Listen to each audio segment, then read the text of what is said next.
Sa ibang balita, 2 nasawi habang 11 ang sugatan sa pagbuhos sa isang itinatayong gusali sa Bonifacio Global City sa Taguig. Ang ulat mula kay Sweden Velado.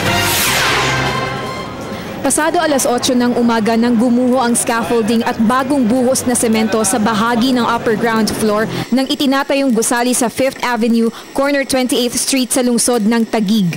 Base sa tala ni Bureau of Fire Protection Chief Inspector Junito Maslang, 2 ang naiulat na namatay sa trahedya. Dead on arrival si Renan de la Cruz na na-retrieve mag-aalas 12 ng tanghali. Hindi rin nakaligtas si Ruben Ragrakyam na nabagsakan umano ng bakal at sementong patigas pa lamang. Ayon kay Maslang, na-retrieve si Ragrakyam 1:30 ng hapon. We have 11 injuries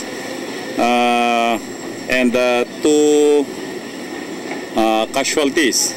So, na-retrieve po natin yung 2 na bangkay po ng construction workers.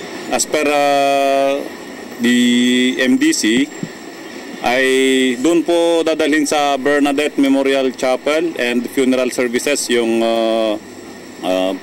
dalawang bangkay po ng construction workers.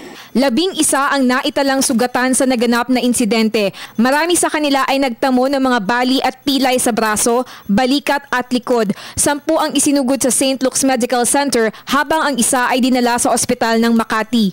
Mula 8:35 ng umaga hanggang 1:35 ng hapon, inabot ng 5 oras ang retrieval operation ng BFP sa itinatayong gusali kung saan pawang construction workers ng Fastem Construction Incorporated, subcontractor ng Makati Development Corporation, ang mga biktima. Nireport sa atin na nagkaroon po ng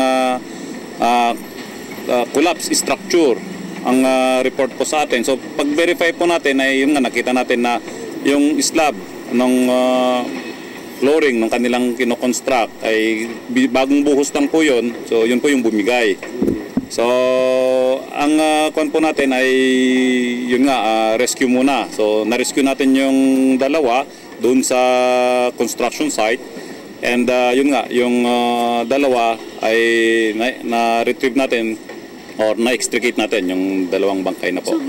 Bagamat wala pang inilalabas na opisyal na pahayag ang MDC at Fastem, tiniyak naman ng project developer na Fort Bonifacio Development Corporation sa kanilang official statement na magpapaabot sila ng tulong sa pamilya ng mga nasawi at nasugatang biktima.